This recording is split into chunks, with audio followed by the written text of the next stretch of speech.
What's up, guys? We are getting ready to start in on the giant built-in that I've mentioned in some previous videos. Down in Park Ridge, Illinois, which is right by O'Hare, we can hear the big airplanes overhead. That's kind of out of our normalcy, if you will. But behind me, this will all be built-ins. So this is a master bedroom. It's built in an attic space, as you can see. It was an afterthought to add some extra living space to the home. And there's very little storage up here. Actually, there's none up here. There's a little bit on a lower level. This is a good family friend of ours, and they asked me to do a giant built-in. Starting in this corner here, there'll be 6 feet of wardrobe area. There'll be a 4-foot built-in chest, and then another 6 feet of wardrobe area. That I have to keep, so that'll be inside of the wardrobe. It'll just be a panel. It'll be what it'll be, no big deal. In the center unit is actually gonna bump off the wall out to 3 feet, and there'll be a TV nook up in the top. Pretty excited about it. So first things first for us today, we're gonna be pulling all this trim, coming around here and up to right in there somewhere. And we're gonna build a 1-piece toe kick on site, and then we'll start building out all of our units. So everything is gonna be stick built up against the wall, and then we're gonna paint the inside of this closet with just a flat ceiling white so that it's real bright in there. We're gonna get it hooked up with some motion detector lights, so when you open the door, the lights will turn on. We'll build a shelf coming out of this corner right here. There'll be a shelf that comes out 12 inches with a rod on it. So they'll have regular 42-inch high hanging going across both wardrobes with a small shelf above it. So we're gonna get set up outside. I'll show you the setup because we're working in kind of tight quarters. Like I said, we're right down the road from O'Hare, so things are tight here. So let's go outside and let's see what's going on. So we're outside in the driveway. Got the Capex. Adam's all pissy already. The workbench is set up. Got our first piece of plywood. We don't really need it yet. We're gonna build the toe kicks out of a full 1x6, and then we're gonna take them up. The floor is a little bit out of level, but the ceiling line is level, so we're gonna cut our toe kick off to level and then build our boxes to fill in between. Truck and trailer is across the street. Be happy, Adam. Never.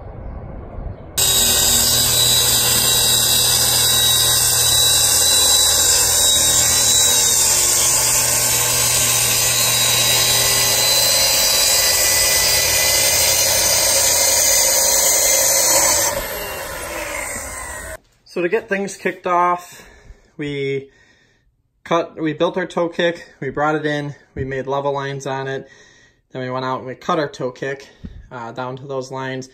The floor has a little bit of a drop in it, so it goes from roughly 4 1/4 to 4 1/2, where it should be 4 1/2 across this front unit that's actually a little bit deeper.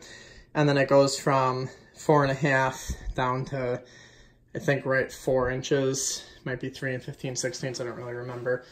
So all of our toe kick is good. Now the fun part is that this line up here is actually level. So now that we're gonna fill our cabinet in between, this is a 1-piece unit that we're gonna build up here and slide in, and then our cabinet will go here. Everything will work out really well. So the toe kicks are in. We're currently cutting apart all the pieces for this cabinet. It comes out from the wall roughly 3 feet.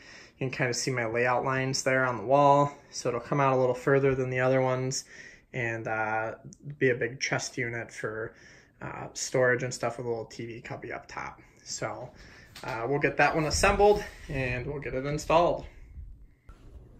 What? Oh, hey. I think this is your first time in this one.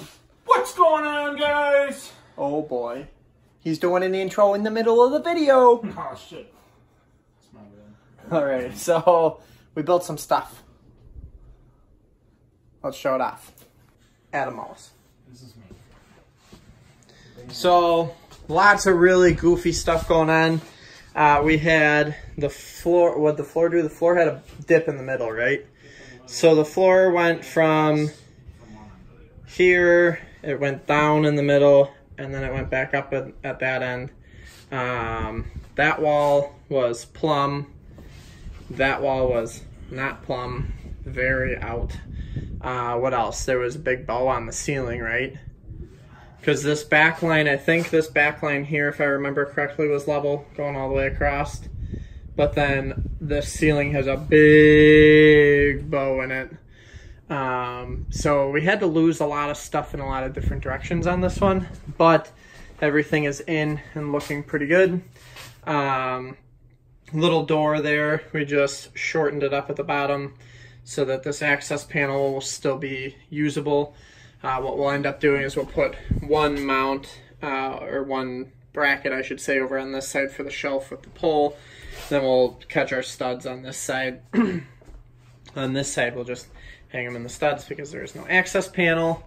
Let's see, what else can we talk about? So you can probably see, I don't want to show it off too bad, but because I like to just be real and honest about it, we'll just chat about it all. So you can probably tell that side is thicker.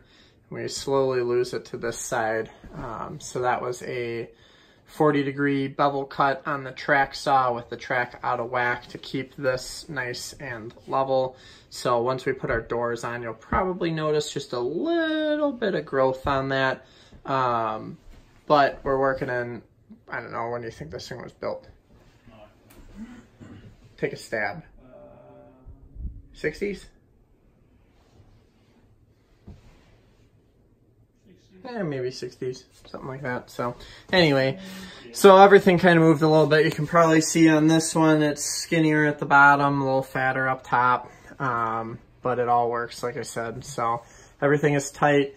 We built this, we took measurements for each side, slid them in place, and basically built that unit in place.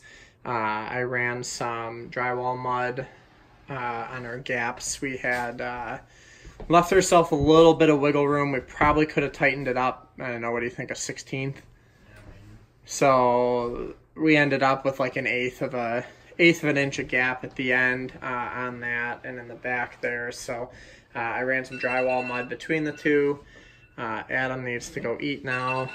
That's why that's going off. What else can we talk about? We made the toe kick disappear and come back so that everything is level. You lose it at the floor and at the ceiling. This one's out of whack a little bit, but it's not too terrible. There's a TV sitting right there that will sit up in here. The margins are really nice on that. We ran some mud on the inside too. That's why you can see that little bit of a haze there. This we're gonna fill with 2 sets of 5 drawers. That'll look nice. And then on this side, same deal. You can see where there's more white. Let's see if it'll focus on it. Just zoom in. So you can see where the ceiling kind of has a little hump there, and then it gets real tight again. Then it has another one.